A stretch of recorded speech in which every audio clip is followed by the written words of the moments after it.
The mind was created to think, to always be on the move, to fix, to figure out, and most of all, to fixate. What happens when the mind can't fixate on something? Let's say, like an identity, a purpose, a meaning.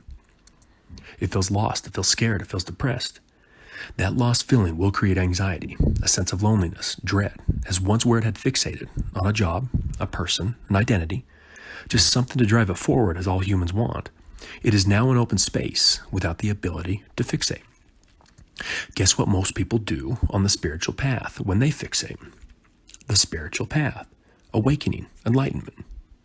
What happens when it is accomplished and there's nothing more to fixate on? At least not in an authentic way you know won't last. Depression, sadness, fear, anxiety.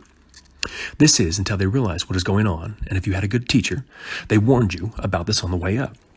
But like most, they walk it alone in a sense of bouncing from teacher to teacher, believing that more directions, more knowledge will help them along the path of letting it all go. You see the contradiction? More information, more knowledge, more practice, more on a path that ends in nothing?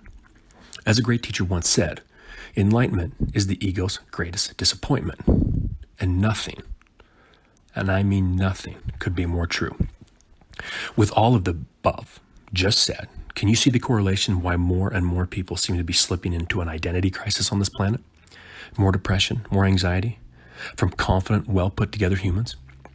More and more people online and on social media that look happy are beginning to share more and more of their struggles and what is going on in their lives in the background. The shift in consciousness on this planet is probably like nothing we've ever seen, felt, or been through before.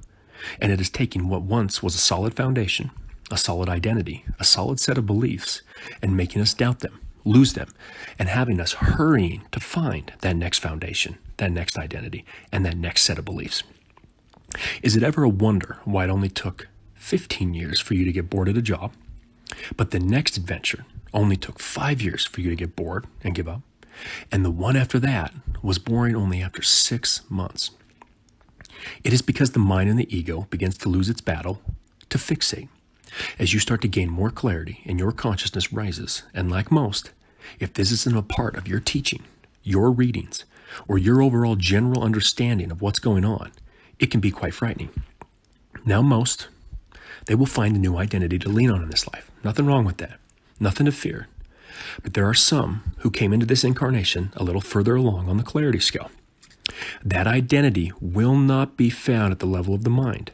And the sooner you stop fighting that and trying like hell to fixate on the next thing you need to do, the better. Until then, you may struggle like you've never struggled before. But you will learn more than you ever have before, and you will experience the true side of clarity like never before. You will settle in, you will integrate, and you won't figure it out like you figured out everything else in the past. And it'll be the most beautiful thing you can experience on the human level. True freedom from the mind and the ego fixating.